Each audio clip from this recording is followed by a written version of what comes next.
Rebecca has worked in St. Mary's County Public Schools since 2004. She was a biology teacher at White Oak Secondary School until 2008. She then taught at Fairlead Academy for 2 years and was an assistant principal for the year. Following her year as assistant principal at Leonardtown High, Rebecca returned to Fairlead Academy as the academic dean, where she has been the administrator since the 2011-2012 school year. She loves her job and has a passion for working with students, especially those who are in need. In the spring of 2016, Rebecca was able to initiate the Food and Supplies for Teens program, also known as FAST, at Fairlead Academy. Through a grant and community support, this school year, the FAST program has been able to extend Chopticon, Great Mills, and Leonardtown High Schools. It's a little early in the morning for me, I guess. Able to extend to Chopticon, Great Mills, and Leonardtown High Schools, the Dr. James A. Forrest Career and Technology Center, Fairlead Academy 2, and 4 middle schools in St. Mary's County. Please welcome Rebecca Cline. Good morning. Gotta find the mouse, okay. All right, so I do, first of all, I want to just tell you a little bit about Fairlead, and just to give you some information so you have an idea of what we do. And then I'm going to just let you know about the FAST program.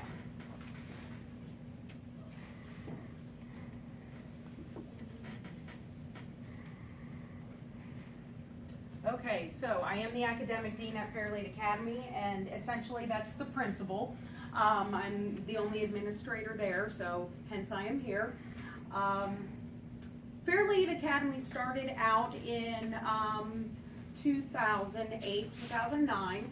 Prior to that, in this building that you see here was White Oak Secondary Center. White Oak Secondary Center was a school for students who had behavior problems and were not successful at their home school, mainly because of those behavior problems.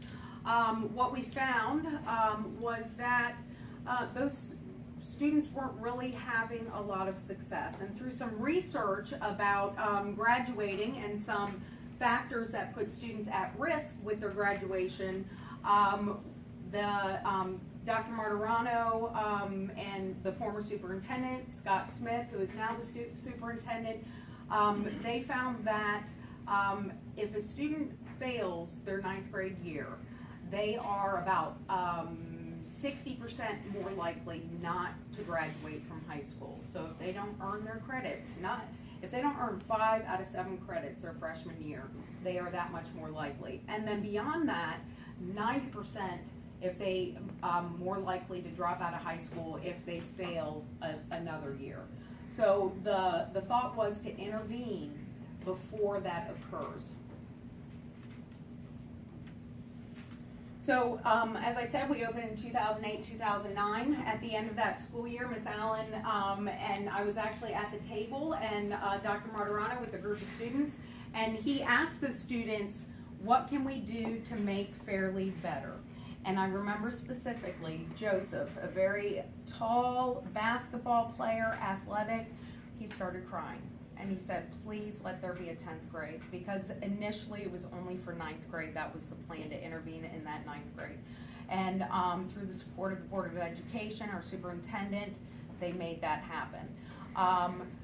There was a year that there was no 11th grade, and then the county decided, okay, we need to expand this to an 11th and 12th grade to continue to help these students be successful.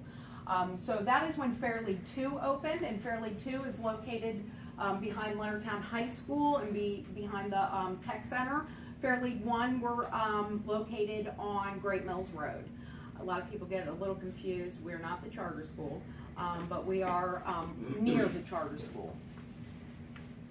So our results as a dropout prevention program, the first year we were open, there was, of that cohort, nearly 88% graduation rate, 4-year graduation rate. The state does count 5-year graduation rate. And so with the 5-year, they were up to 89.9%. Last year, incredible, 96% of those students who were at risk of dropping out of high school graduated from high school. which is pretty amazing. And, you know, that first year, they predicted about 15% of those students that we had would graduate from high school. So it's been pretty amazing. So I'm going to tell you why it actually works. We have a low student to teacher ratio. So we have 12 to 14 kids in each class. We also have supported classes through paraeducators or special education teachers. We do have special education students there. However, it is not a special education school. Just like any other school, those students who qualify for special education are invited to attend our school. So they are supported academically in that way, but we also support them in their personal lives. We're able, because of that small ratio, we're able to get to know our students. We're able to find out what's going on, what might be impacting the reasons that they are not being successful. Our teachers are wonderful, just wonderful. I always have to brag about this. The 2015-16 St. Mary's County Public School Teacher of the Year is one of our English teachers. So I just have to brag about that. By nothing that I did. She's just she's gifted. Allison Sayers, she's just gifted. So we also encourage parents to be involved. Parent-teacher conference days, usually, you show up if you want to at the high schools. We call every parent and say, hey, when do you want to sign up to talk to your kids' teachers? So they are persistent. My teachers are persistent. You didn't do your homework? I did my homework, I turned it in. Well, I don't have it. Let's get out your backpack. Let's look through your backpack. Pull it out. If a student didn't turn something in, we have during lunchtime, they're called for academic intervention, where those teachers assign that work and they know they're accountable for that work. And so we don't accept failure. We don't accept failure. The reason that it works, home visits. So you don't show up to school, guess who's showing up at your house? Me and Miss Cooper, my guidance counselor. I have learned over the years, when I knock on the student's bedroom door, I have to tell the boys, put your pants on. They know it's me, but they just, okay, social skills is something that we have to work on with a few of them as well. So we also, one of the first things that happens prior to a student dropping out of high school is their attendance starts to plummet. So every day we make attendance calls. We say, hey, we're missing so-and-so, and the parent might say, I didn't know they were in school today. Let me find out. Let me call them. And, if a kid misses the bus, we will go pick them up in the St. Mary's County Public School vehicle and get them to school, because you've got to be in school to learn. We also give positive incentives to kids. So you're doing a great job. You got those grades up. I'm going to, give you an extra 15 minutes at lunch. I'm going to buy you McDonald's. That works really well, even though we're not supposed to do it. Incentives of food, but it does work well. We also communicate with their home high schools. So students who are in 9th grade are with us all day, but in 10th grade they're only with us for English, math, social studies, and science, and they take their electives at their home high school or the tech center. But we're in communication. If we see they're not doing well, then we're trying to work with those teachers over there to see how we can help them be successful there. We supply resources for students and parents. When a student gets an interim report halfway through the marking period or a report card, my guidance counselor meets with them individually. It might just be, you're doing a great job. What's different this year and from last year in 8th grade? And the students usually say, I can focus more. There's not as many distractions. You guys stay on me. And those students who are doing well, like I said, keep it up. Great job, that positive reinforcement. Our staff likes kids, that's important, and they are supported by the mouse that I just threw, by the office staff. Sorry. I put lotion on my hands before this. See if I can reconnect here. So they're supported by all of our staff, and I'll tell you, even the secretary at the school, she's having conversations with the kids, and seeing what's going on with them. So that's important.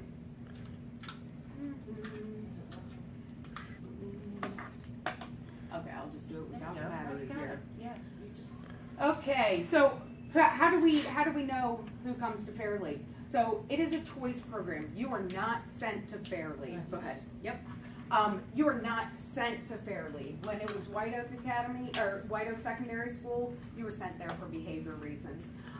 But we go through data on 8th grade students, and we take a look at that data. We really, over the years, refined it to know which kids really need it. And I get phone calls from parents who denied the opportunity, interim, marking period, you know, oh, they're failing. Can they come there? If we have space, if we have space, we'll take them to get them back on track. I got an email from a kid last week. I'm not doing well. Can you help me? I got an email from, I get phone calls from the high school guidance counselors. So they start to learn that our program is successful and works. We look at 8th grade students' grades. They're not being real successful. We look at their standardized test scores. You know, if they're advanced in their testing, generally, they're not appropriate for our program. But if they're on grade level or just below grade level, they are appropriate for our program. We look at those absences. If they have more than 36 absences, which is a lot, that's almost a marking period. It's difficult for us to be going, you know, those habits, what we see is they have been going on since elementary school. But 36 is a lot, and we've got kids that still have a lot, but we're going out there, every day, I'm getting you out of bed, you're coming to school, and eventually they learn that they're accountable for coming to school. And then we also look at some risk for dropout potential. And they are here, minority status, economically disadvantaged. We have 60% of our students who are economically disadvantaged, homeless, and how many times they've moved throughout their career. You wouldn't believe some kids move every year since elementary school. We look at discipline. It's since I'm the only administrator, if they have 15 disciplinary referrals in middle school, it's just difficult. That there are exceptions, but I'm the only administrator, like I said, and we just can't deal with major discipline. 15 referrals is a lot. That's 5 a year still. But there are students who have much more discipline than that. So we just have to take a look at that. And as I said, it's a choice program. We meet with students at their middle school. We mail home letters and applications to their parents. And so if they apply for Fairlead and we have enough room for them, then we'll take them. This is, you know, we get regular thank yous from parents. Thank you for helping my child. This is an email that I got a couple weeks ago. I'm writing to tell you what a difference Fairlead made for my son. He's successfully completed his first semester at College of Southern Maryland. I'm amazed at how much confidence he has since he's completed his first semester. I believe a lot of this is due to going to Fairlead. I deeply appreciate the opportunity he had to go to your school. He had told me last year he didn't want to attend college. Some of his teachers and I encouraged him to go. He loves college. I'm so grateful that his teacher told him that if he's going to do this, now is the time. Please share this with your teachers. They do make a difference. Not all of our kids go to CSM. We have had kids that go to four-year colleges on sports scholarships and are successful. We have kids that I see working at McDonald's. I'm good with that. They're paying taxes. They're being productive citizens. And, you know, coming from a place where parents don't have jobs or living off of whatever, or might be homeless, you know, that's okay. So that's Fairlead Academy. That's what we're about. Do you have any questions about what we do or what we're about? Yes. But you had a tier 2. What does tier 2 mean? That's a little bit more complicated in our admissions process. You know, we have those students who we know need to be there. And then when we're looking at tier 2, They might not meet all of those qualifications that we see. So if we have room, which lately we have not as years have gone by, if we have room, then we'll consider taking those students. Woo, yes. I'm just curious, because some of what you do sounds like what in Ohio, we had, the students who were, under an IEP. So are the students in this program all No. considered in an IEP? No, they're not, no. We have, do have a little higher percentage of IEP or special education students at our school than in a normal high school. However, you know, I have 2 special education teachers, and however, they, it is not all IEP students. Students struggle for different reasons. It can be because they have a really bad home life. It can be because they do struggle academically in school, but they don't qualify for an IEP. And I think what you also have to, you know, generally remember is that just because a student has an IEP, what we think about in the past, an IEP would be what we used to call mentally retarded, but is now called intellectually disabled. Not at all. An IEP can be for someone that is learning disabled, so they might be really good in English, but they have such a gap with math, okay? So they have a learning disability. They're not stupid. They might have an average IQ, they might have a below average IQ. IEPs can also be for a student whose attention deficit disorders impacts their learning, and they do need some specialized instruction for that. And that's, the only thing I would say is that I cringe when I hear IEP and special ed. Because our son had an IEP, he was an ADD, gifted. Right. I mean, incredibly gifted. Yes.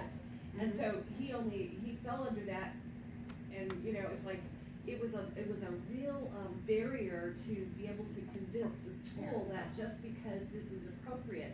But it impacts his education. Right. Mhm. But, you know, there was still that mentality that your kid's retarded if he has to have an IEP. Right, right. So, An IEP is an individualized education program.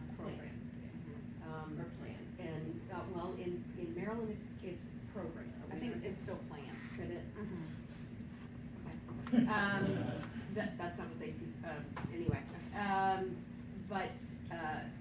So it's a set aside for a student who needs special education services, and those services can widely range, so. And it's incredibly difficult in certain school districts in Ohio to get your child into that because it costs the schools more. And they really balk at getting a child labeled that way because then they're obligated. Right, By right, law. that's happening, but Yeah. that's, you know, we try to do what's right by the kid. I mean, that's what you really should do. As far as you say you send letters out there, do you target specific students when you do that, or you Yes. just send blanket out to No, all students? we target those students who we screen every 8th grade student in middle school, and we take a look at those risk factors. And then, yes, we do target those students. But we also get parents we've already had parents of 8th graders inquire for next year. They want to get their students in. And it's when our screening time is coming up pretty soon. If they're not appropriate, then we have to have that conversation with their parents. When these students graduate from the academy, do they meet the same standards? Good question. Throughout the rest of the county? Great question. They have the exact same curriculum as any other student in Maryland. In fact, we have what are called curriculum maps. So during this marking period, you should learn this marking period this. And our teachers are in line with the home high schools. And some of our teachers participate with those content area teachers at the home high schools regarding lesson plans and that kind of thing. So they get the same content. The difference with us is that teachers are going to differentiate, meaning we know the specific student's needs. So you might do this writing assignment in order to show that you've been able to do this, but you might make a video in order to do that, to show that you understand the concepts in government. Does that make sense? Yes, you said that children that have more than 36 absences are not eligible. generally. What happens to them? Well, you know, like I said, at this point, they have generally had a history of that. So thus far, and then, you know, they are, can be years behind in their education. What happens to them, they do go to their home high schools. But we're just not, we don't have the capacity to really work on those. All schools have what we call PPWs, pupil personnel workers, who are working on those attendance kids. So we are not the only people that work on attendance. That is a big thing within the state. Those are requirements. Actually, parents are going to jail now for their students not attending school. And this year, I think, is about the first year. They started last year that parents are being made accountable because it's the law. It's the law. And remember, there's 180 days in the school year. And so there are laws that we have to follow. It's not just a function of a check in a box. And we are accountable as a school system. Right. You're saying, what you're talking through, it sounds very successful, you've produced. Just intrigued, you're also saying that you're finding that you're getting a huge demand to have people coming to your school now, more than you can perhaps cope with. Yeah, we generally often have a wait list now. Before we had to beg students to come because we had the stigma of being the high school for the bad kids. We do have a wait list, but we keep an eye on those kids at their home schools, and we might pull them in at some point. That wait list, parents are often, you know, it just might be too late. It's the end of the summer. Sometimes students convince their parents over the summer that they're going to, despite their history, they're going to do wonderfully in high school. And so after the first few weeks of school, they decide to go to their home high school. Unfortunately, we often see that they don't do well, but we take a student on our wait list at that time. We might have about 5-10 kids on our wait list. So it's just our capacity, our staffing, it's money. It really is. And if we could have a Fairlead in every region of the county, we would, but it's money. It really is. Yes. How many other counties in Maryland do you have schools or programs like that? To my knowledge, none really. Not separate schools, at least. I do know of some areas that have freshman academies, so those students are still within the home high schools. I feel it's very important for kids to be outside of that environment because they have built this, we have to be able to break down that image for them. They have to feel comfortable to be successful. And they have to know that they are successful. I recently did a presentation for some folks at Montgomery County Public Schools who were very interested in our model. And you know, it's gonna be transition for them. It could be a few years, but they're looking into the future because they have seen how successful our model is. So I want Rebecca to be able to talk about the FAST program, but there's one kid I want to tell you about. Last year, every year we do a celebration for the students who are completing their 4 years or their 5 years and are getting ready to walk and receive their high school diploma. And they do that with their home high school. So they get a chance to be a part of sports teams, whatever, at their home high school. But this young man dropped out his freshman year of high school. And when he agreed to come back as a junior, what would have been his junior year of high school, he had 1 credit. And you have to have 21 to graduate. 1 credit. And by really working with him, he graduated with the number of credits he needed at the end of what would have been his normal senior year. So that this kid made up 20 credits in a 2-year period of time is a testament to his willingness to reattach and also to the teachers and staff at Fairlead. It was incredible. Some of that is our Apex program, the online learning that they can do at home or after school too. Right. So, it's a support net, and there are, certainly people who believe that failure is a part of life and we should just let these kids fail. Well, I don't believe that because I know from personal experience that everybody matures at a different point in time. And if this is what we need to do to make sure that more students can be successful and can be supported up until the time they can do this on their own, then that's what I'm gonna support, so. And we appreciate your support. Ms.